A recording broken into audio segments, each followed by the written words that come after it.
Hello everyone and welcome back to the Deercast. This video was recorded on the 21st of March 2024, so still very much in the doe season. I tend to find this late in March that it's getting really light much earlier than it was even sort of four weeks ago. So we're actually here on site at about 5 in the morning. Plan here was to start in this woodland that we've just parked in. There's a sort of little field out to our left hand side, so we tend to find that the fallow are either out just on the edge of the field at this time in the morning or just sort of making their way back into the wood. There's a track just on the inside of the wood, so which is actually quite a good sort of ambush point. So we're literally just going to have a quick set up and have a look out to see whether the deer are out in the field or if they've made their way back into the wood.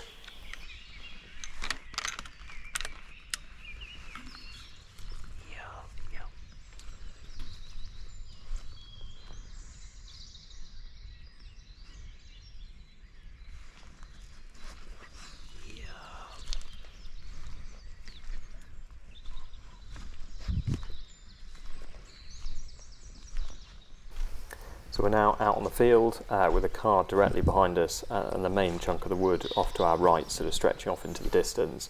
I could see some heat signatures just off on the edge of the wood, but at this stage couldn't quite tell whether they were fallow, roe, muntjac or even hares. We could literally just see a tiny sort of heat source. Tend to also get some fallow out on the left hand side here as well, so I was having a good look but couldn't see them out there this morning.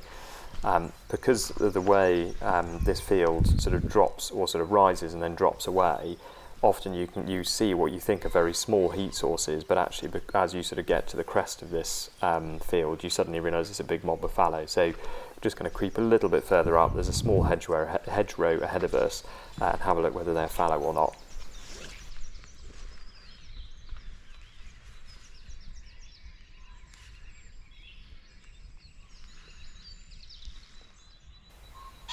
So it didn't take us long to realise that the small heat signatures we were looking at was actually a large group, probably sort of 20 to 30 fallow does. Where they were right on the edge of the wood, it looked as though they were going to head back into the woods. So what we thought best plan was to head back to the car, which is now straight ahead of us, and then sort of almost fish hook back round to the left hand side in along that track I mentioned earlier, and hopefully catch the fallow as they were on their way back into the wood. Part of that plan was because of the rising light and trying to get ahead of the fallow rather than chase them, but partly also the field is quite flat, so if the fallow were heading back into the wood, we probably wouldn't have a safe backstop, whereas actually once they're back in the wood, the ground rises back away from us again, and you're much more likely to get a safe shot.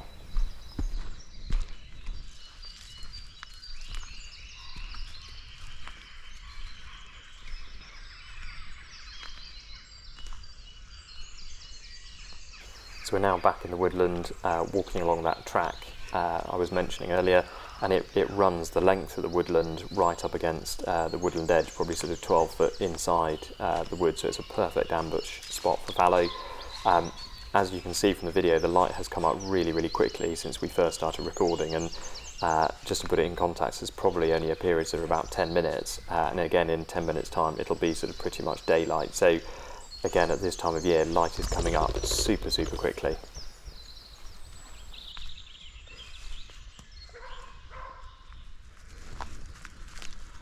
So you'll see what I mean about the light coming up quickly. This is only a matter of about sort of 30 seconds to a minute later. We've literally just been advancing along this track, and you can see a holly bush just up in front of us, off to the sort of up and to the right of where Rue is on the track. And the fallow are pretty much stood behind that. They're still just about on the edge of the wood. Some are just inside and some are still out on the field. They're definitely making their way back into the wood, but at a much slower pace than I was anticipating. Actually sort of works to our advantage. It meant we were able to creep along the wood quite kind of slowly, consistently.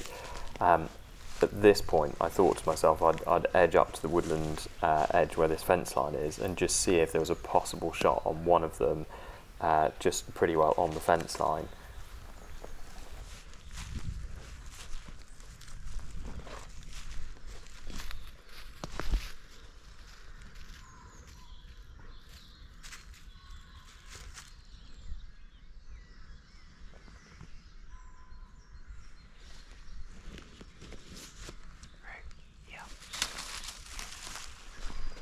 So there was no shot for us on the edge of the wood, and actually the fallow spooked because there's a footpath out in that field, and I think someone and their dog were walking along it. So the fallow suddenly decided they were going to come back into the wood, and they looked like they were going to come in pretty quickly. So I got ready up on the sticks, which proved out to be a good move.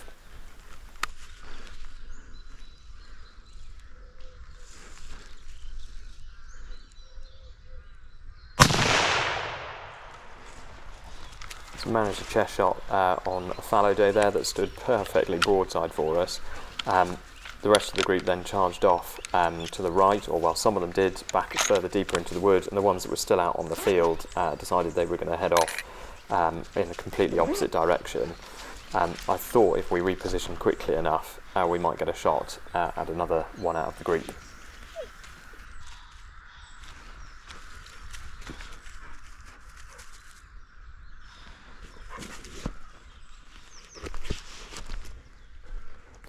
So I gently and quietly crept along the track a little bit further to see if I could just see around the edge of this tree to our right. And for some strange reason, there was one lone fallow pricket that decided he was going to hang around for perhaps a little bit longer than he should. I don't know if it was the echo of the shot, but he was actually walking pretty well straight towards us. And in this wood, it's quite difficult to get a backstop. But actually, he stopped in the perfect place. I think he may have noticed us.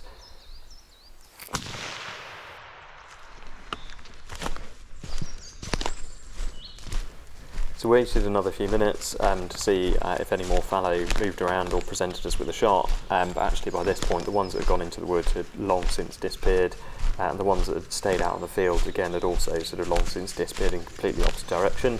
So decided it was time to go and find our two animals. The headshot pricket, so the second one we shot, was actually much easier to spot, and so we headed for him first. The doe actually is off to the distance in our left, and we'll get to her in a second.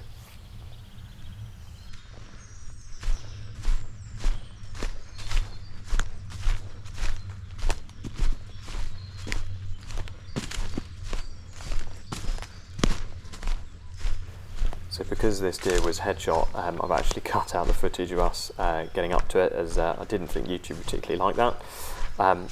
So after we sort of checked our pricket was definitely dead and all okay, and we headed off to our left-hand side to look for our doe. I had been slightly concerned when I'd shot the doe, even though I'd got that sort of good thwack that you get with the fox bullets. So again, a little bit of a plug for them, which is why I really like using fox bullets. Even though I got that good thwack, it looked though she'd actually rung quite a fair way, but I shouldn't have worried, because here she was, perfect sort of heart-long shot, and probably dropped less than 10 metres from where she was shot. Yeah.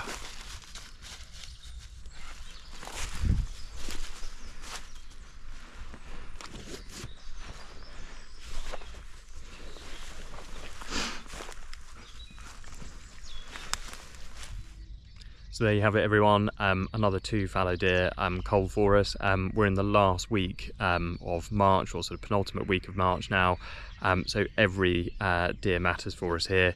Hopefully you've enjoyed this video, and please remember to like, comment and subscribe. Hopefully catch you on the next one.